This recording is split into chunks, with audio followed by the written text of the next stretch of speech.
If you want an extraordinary life, then you're going to have to stop doing ordinary things. Hello YouTube, my name is Rick, and I'm on a journey to create a strong society by building strong individuals through my program, Vexick Fitness. If that interests you, then make sure to stay until the end of the video if you want to take the rest of the year to really surpass your limits and do the absolute best that you possibly can for the rest of the year. So, what is Winter Arc? For those of you who don't know, Winter Arc is where we are going to take the last few months of the year, ideally the beginning of November to around late January, to really push ourselves. While the rest of the world is going to be out partying and living it up, but also destroying their progress or any semblance of discipline in the process, we're going to take the time and planning on partying hard, but first we have to work hard. Okay, so in order to have structure in our lives, we are going to have to lay some ground rules in order to succeed during this time and hopefully jumpstart our progress into the next year, unlike the average New Year's resolutionary. You know, the type of people who say that their New Year's resolution is going to be, I quit smoking, I'm going to get in shape this year, I'm going to stop drinking. Those types of people, you know, and I've been one myself, those are the types of people who want to do a lot better in life, and they really only go hard for like the first couple weeks of January, maybe into February, to actually do something. But those are also not the type of people we're trying to be, because they usually never have the results that they truly want in life, usually until it's too late. So, in order for us to do Winter Arc properly, we're going to have to follow these 5 rules and do our absolute best to end the year off strong and to kickstart the next year into the lifestyle that we want to live, and to make as much progress as we possibly can in the process. Okay, so rule number 1 is we're going to exercise about 4 to 5 times a week. If you're new at this, then don't worry about having to do it super intensely, but you will need to put in some type of effort as you go along in order to get the best results possible. Try to get about a minimum of 30 minutes of exercise a day, and yes, this does include as little as walking, meaning you could walk around your neighborhood, walk around the block, the park, for about 30 minutes a day. And I would definitely personally recommend that if you want to get the best results possible, try and do monthly challenges when you're working out during this time.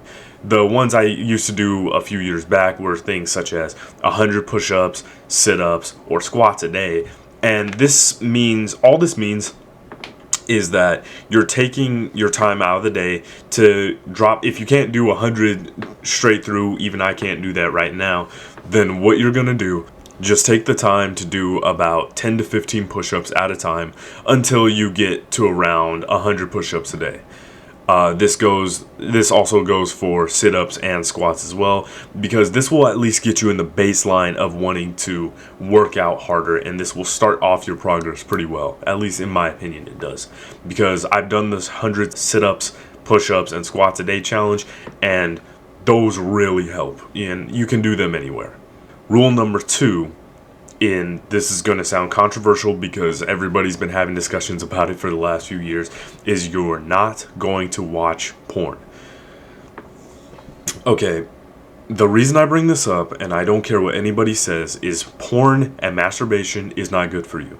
Okay, now I'm not going to get into super heavy detail about it, but I can say that from what I've seen porn do to a lot of people, and it doesn't do it to everybody, but a lot of people who get into watching porn, they end up, a lot of men specifically, end up feeling drained. They feel like they don't have as much energy. They might be disgusted with themselves, and quite frankly, it takes away energy from you being able to push yourself as hard as you possibly can, if that makes sense.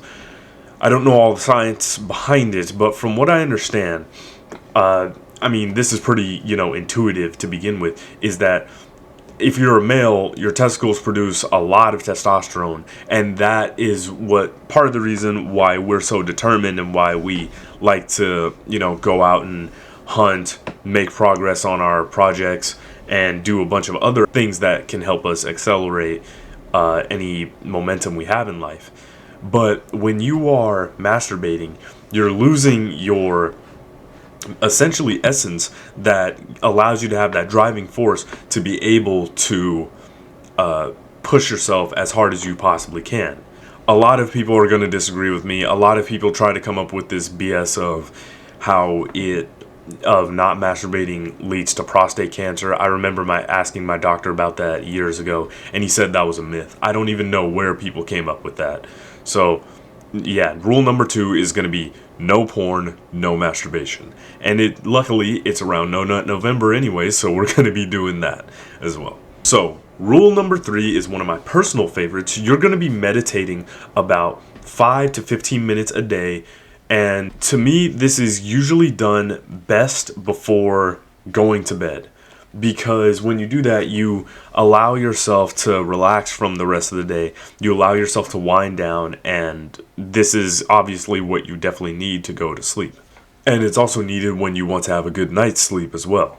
A lot of people have this weird perception of meditation as in like it's this demonic force, or it doesn't have any science backed behind it. But speaking from personal experience, anytime I've done meditation often, that's when I usually have the best benefits of feeling focused, of feeling relaxed, and of being able to concentrate a lot better on any work that I'm doing, kind of like right now.